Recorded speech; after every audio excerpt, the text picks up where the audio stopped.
Terpidana kasus korupsi PT Asabri, Adam Damiri ajukan peninjauan kembali atas putusan kasasi Mahkamah Agung. Kuasa hukum Adam Damiri menyebutkan ada dua bukti baru yang menjadi dasar pengajuan PK. Kuasa hukum menyatakan putusan hakim yang memvonis Adam Damiri 20 tahun penjara dinilai tidak proporsional. Kasus korupsi PT Asabri adalah salah satu kasus korupsi besar dengan kerugian negara mencapai 23 triliun rupiah.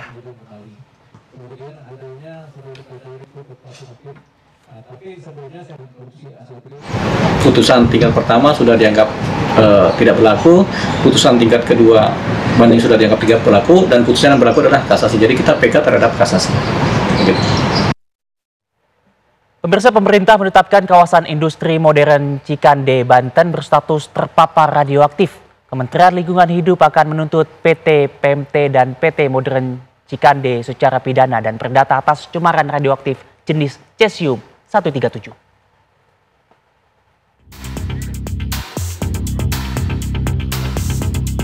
Pemerintah menetapkan kawasan industri modern Cikande terpapar radioaktif. Kejadian khusus cemaran radiasi berimbas pada pemantauan semua kegiatan di Cikande oleh Satgas Penanganan Radiasi Cesium-137. Satgas menemukan 10 titik sumber radiasi dengan kekuatan berbeda. 2 diantaranya berhasil didekontaminasi dan kini disimpan di gudang PT PMT.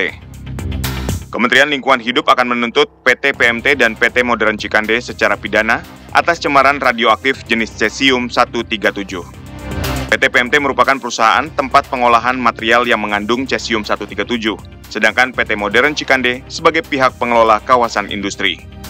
PT PMT dan Modern Cikande juga akan digugat secara perdata oleh Kementerian Lingkungan Hidup karena kelalaiannya merugikan kesehatan masyarakat dan lingkungan. PMT itu mungkin ini juga karena ketidaktahuan mereka bahwa scrap yang dilebur itu mengandung cesium. Jadi lagi tidak ada faktor kesengajaan mungkin ya, karena memang ini barang masih kita selidiki. PMT tentu menjadi pihak yang harus bertanggung jawab. Tadi saya sudah berbicara dengan pengelola kawasan Modern Land. Dua pihak yang akan dituntut tadi, saya sudah jelaskan kepada beliau, dua pihak yang akan dituntut oleh KLH. Yang pertama adalah PMT sebagai tergugat satu, tergugat dua adalah pengelola kawasan PT Modern Land.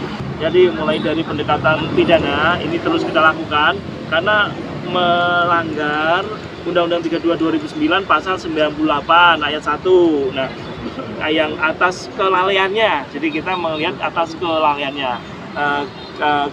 Kedua, dari sisi pengelola kawasannya harus bertanggung jawab. Jadi dua orang ini akan dari pidana dan PSLH. PSL itu persengketaan lingkungan hidup yang sedang kita susun. Perdata, bahasa kita perdata. Kedua perusahaan itu juga diminta bertanggung jawab untuk menangani pencemaran radioaktif di sekitar kawasan industri modern Cikande. Barang yang terindikasi tercemar akan disita untuk dilakukan proses dekontaminasi. Masyarakat diimbau tidak mendekati area terpapar radioaktif. Dari Serang, Banten, Siti Marufah, TV One mengabarkan.